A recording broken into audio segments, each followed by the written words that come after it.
সম্মানিত দর্শক, মে মাসের মাঝামাঝি সময় চলছে। মে মাসের বাকি যে দিনগুলো, এই দিনগুলো খুব ব্যস্ততায় বাঙালি কাটবে। সামনে পবিত্র ঈদুল আজহা।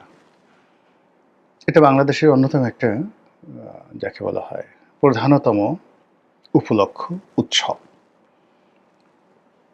মানে যেমন পবিত্র মাহে রমজানে একটা ইবাদত বন্দিগির একটা বিশাল তোড়জোড় থাকে পুরো মাস জুড়ে। তারপরে যে উৎসব, সেটা এক ধরনের গাম্ভীর্য। কিন্তু ঈদুল আজহা এটা এই কুরবানির ঈদ, কেউ বলে বকরির ঈদ, এই পুরো বাংলাদেশের যে অর্থনীতি, উৎসব, উদ্দীপনা, মানে এখানে আসলে তেমন কোনো পরিশ্রম নেই, কিন্তু উৎসব রয়েছে অনেক বেশি। ফলে আমাদের দেশের অনেকগুলো মানুষ যারা আধ্যাত্মিকতা আছেন, তারা হয়তো ঈদুল ফিতরকে একভাবে মূল্যায়ন করেন, আর যারা একটু আধ্যাত্মিকতার বাইরে শুধু একটা ধর্মীয় উৎসবকে উদযাপন করতে চান, তাদের জন্য আসলে এই বকরির ঈদ বা ঈদুল আজহা বা কুরবানির ঈদ এটা গুরুত্বপূর্ণ। যারা হজ করতে যান এই সময়টাতে, তাদের জন্য তো ভাবগাম্ভীর্য আছেই। বাংলাদেশে যারা থাকেন, তারা হজ না করলেও হজের আনুষ্ঠানিকতা নিয়ে তারা বেশ আগ্রহ প্রকাশ করেন, টেলিভিশনে দেখেন। আর গরু লালন পালন করা, ছাগল কেনা, গরু কেনা, এটার মার্কেটিং করা, এবং এই মুহূর্তে বাংলাদেশে ধরুন ১ কোটি গরু বা ছাগল, কোরবানির পশু প্রস্তুত রয়েছে। তো আমাদের আসলে মূলত ৭০ থেকে ৭৫ লাখের বেশি গরু লাগে না, বা গরু ছাগল লাগে না, বাকিটা কিন্তু উদ্বৃত্ত রয়েছে। তো এই ১ কোটি গরু ছাগল যে লালন পালন হয়েছে, এর অলমোস্ট 80% কিন্তু খামারিরা তৈরি করেছে, আর বাকি 20% প্রান্তিক লেভেলের কৃষক ২টো, ৩টা, ৫টা করে এভাবে তারা লালন পালন করেছে। ফলে এই যে ১ কোটি গরু ছাগল, তার মধ্যে যদি ৮০ লাখ গরু ছাগল ধরেন, যেগুলো বিভিন্ন খামারে লালন পালন হয়েছে, তো এই খামারিরা এক একটা গরুতে আপনি গড়ে ২ লাখ ধরেন অন অ্যাভারেজে, তাহলে এই ৮০ লাখ ইন্টু ২ লাখ, কি পরিমাণ অর্থ এখানে বিনিয়োগ রয়েছে, জিডিপির কি পরিমাণ অর্থ। আর এগুলো তারা যখন কিনেছিল, এগুলোকে তারা খাওয়াচ্ছে, আবার এগুলো যখন বিক্রি করবে, বিক্রি করে আবার নতুন তারা কিনবে, সব মিলিয়ে এটা আমাদের অর্থনীতির একটা বিরাট, যাকে বলা হয় টানাপোড়েন, অর্থনীতির একটা বিরাট সময়। এই সময়টিতে যারা কুরবানি দিবেন তারা খুশি হবেন, ভালো কথা, কিন্তু যারা বিক্রি করবেন তাদের আনন্দটা আমাদের খুব বেশি দরকার। এখন সেই আনন্দ নিরানন্দ করার জন্য সেই পথে ঘাটে চাঁদাবাজি, তারপর গরুর হাটগুলোতে অমানবিক দৃশ্য, হঠাৎ করে গরুর যে বাজার, সে বাজার কমে যাওয়া, ছাগলের বাজার কমে যাওয়া, কৃষকদের যে কান্না, সব মিলিয়ে এটা একটা টান টান উত্তেজনা, সে বিশাল একটা উত্তেজনা। সেই উত্তেজনার মধ্যে ধরুন আমাদের মে মাসটা চলে যাবে, তাহলে মে মাসটার সময়টাতে আপনার কোনো রাজনীতি নিয়ে এই মুহূর্তে কোনো চিন্তা নেই, কিন্তু এই সময়টাতে চক্রান্ত হবে, প্রচণ্ড রকম চক্রান্ত হবে। তবু আমরা এই মে মাসটা বাদ দিলাম, তাহলে আমাদের মাস রইল কোনটা? জুন, জুলাই, আগস্ট, এই 3টি মাস।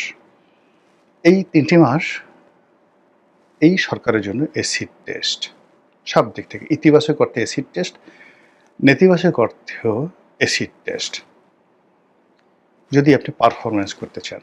আর আপনি যদি গ্রহ, নক্ষত্র এগুলোতে আপনি বিচার বিশ্লেষণ করেন, তাহলে এই 3টি মাস এই সরকারের জন্য অশনি সংকেত। কেন? তার আগে পবিত্র কোরআনের একটি আয়াত আপনাদেরকে শোনাই।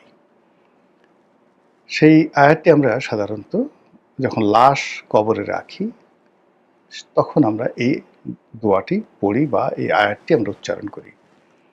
বিসমিল্লাহির রহমানুর রাহিম।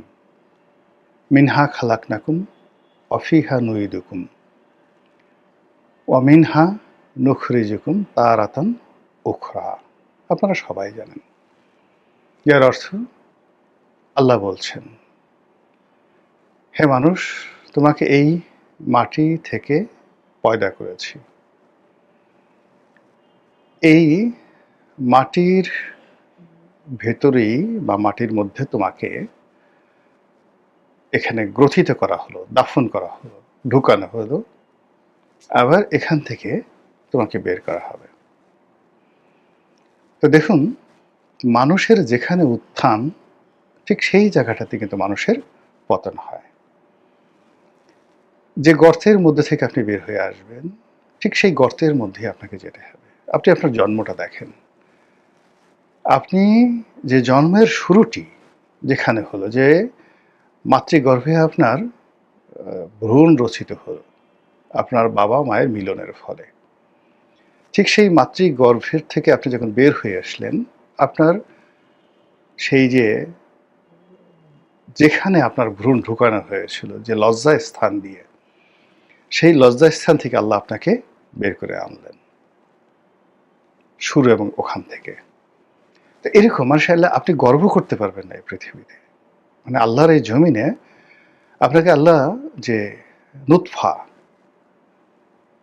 বীর্য থেকে আপনাকে উৎপন্ন করা হয়েছে।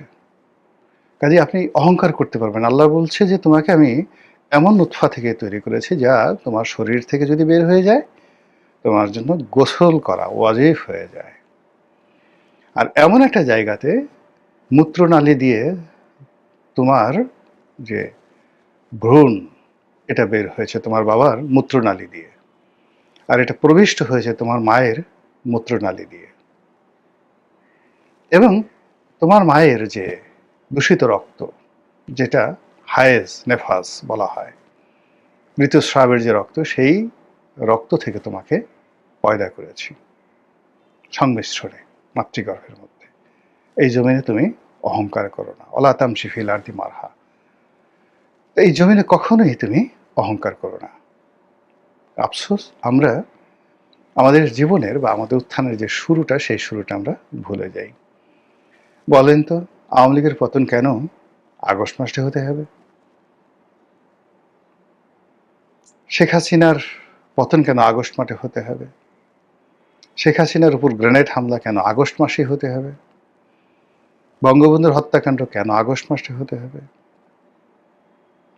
এই যে জিনিসগুলো ঘটছে একের পর এক, তো আপনি খুঁজে দেখবেন যে ওই যে শেখ হাসিনার উত্থান, মানে সেই তাদের উত্থান পতনের পেছনে আপনি দেখবেন যে আগস্ট মাসের একটা বিরাট ভূমিকা আছে। ওই আগস্ট মাসেই তাদের উত্থান হয়েছে, তাদের জন্ম হয়েছে। আবার ওই আগস্ট মাসেই তাদের পতন হয়েছে। এই সরকার বা এই সরকারের সাথে যারা অ্যালাইড আছে, বিরোধী দল, এনসিপি, মানে সকলের যে উত্থান, সেই উত্থানটা হয়েছে জুন, জুলাই, আগস্ট মাসে। আগামীতে তাদের যত সফলতা এই ৩টি মাসে, তাদের যত ব্যর্থতা, তাদের যত পতন, সব এই সময়টাতে হবে। এটাই নিয়তির বিধান। এই সময়টিতে যে ক্রাইসিসগুলো রয়েছে, সেই ক্রাইসিসগুলো তারা যদি ম্যানেজমেন্ট সুন্দরভাবে করতে পারে, তাহলে এই সময়টিতে ধা ধা ধা ধা করে তারা ভালো করবে। এই জন্য ৩টি মাস, জুন, জুলাই, আগস্ট, তাদের জন্য খুবই গুরুত্বপূর্ণ।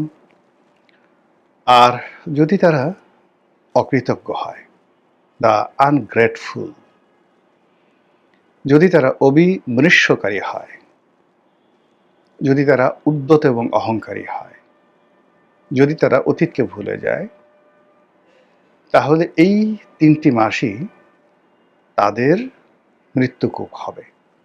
এই ৩টি মাস, সেটা এবছর হোক এবং সেটা আগামী বছর হোক, এক। ২ নম্বর হলো যে এইটা তাদের প্রথম বাসর। ক্ষমতা গ্রহণ করার পরে এই তাদের কাছে যেটি দিয়ে তাদের শুরু, সেই মাসটি তারা এই সময়টিতে পেল।